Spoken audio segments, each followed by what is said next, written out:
అందరికీ శుభోదయం. నా పేరు నేత్ర. నేను 5వ తరగతి చదువుతున్నాను. నా పేరు మహతి. నేను 5వ తరగతి చదువుతున్నాను. ఇప్పుడు 5వ తరగతి తెలుగు పాఠ్య పుస్తకంలోని పద్యాలను చెప్పబోతున్నాను.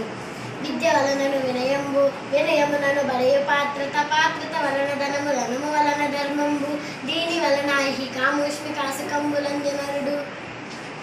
భావం: మనిషికి విద్య వల్ల వినయం కలుగుతుంది, వినయం వల్ల యోగ్యత వస్తుంది, యోగ్యత వల్ల సంపద చేకూరుతుంది, సంపద ఉంటే గుణం పెరుగుతుంది, దీనివల్ల ఈ లోకంలోనూ పరలోకంలోనూ సుఖం లభిస్తుంది. చదువు చదువుకున్న సౌఖ్యంబులను లేవు, చదువు చదివేనేమి సరసుడగును, చదువు మర్మమెరిగి చదువంగా చూడుము, విశ్వదాభిరామ వినరవేమ.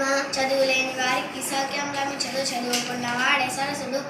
చదువుకోవాలని అభిలాష గలవాడే విద్యలలో సారాన్ని మర్మాన్ని గ్రహించడానికి చదవాలి గాని వృధా పఠనము వలన ప్రయోజనము లేదు.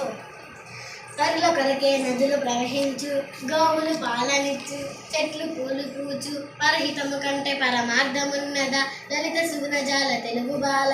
ఇతరుల కోసమే నదులు ప్రవహిస్తున్నాయి, ఆవులు ఇతరుల కోసమే పాలు ఇస్తాయి, చెట్లు ఇతరుల కోసమే పూలు పోస్తాయి, ఇతరుల సాయపడుట కంటే గొప్ప పని లేదు.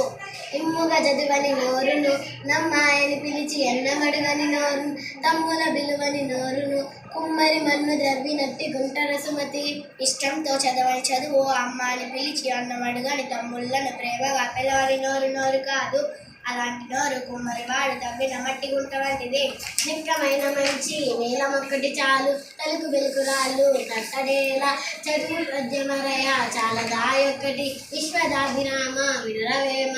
మెరిసే రాళ్ళు బుట్ట నిండా ఉండే కంటే స్వచ్ఛమైన జాతిరత్నం ఒకటి ఉంటే సరిపోతుంది కదా. ఎలాగంటే రసనదితో కూడిన పద్యము చదవడానికి ఒకటి ఉంటే సరిపోతుంది కదా. శ్రద్ధ లేని ఎడల చదువు సాములు రావు, శ్రద్ధ ఉన్నరాని చదువు లేదు, శ్రద్ధ కలిగనేని చంద్రమండల యాత్ర, సులభ సాధ్యమే తెలుగు బిడ్డ. శ్రద్ధ లేకపోతే చదువు సద్మలు రావు, శ్రద్ధ ఉంటే దేన్నైనా సాధించవచ్చు, చంద్రమండలాన్ని కూడా చేరవచ్చు. శ్రద్ధ అన్నిటికీ మూలం.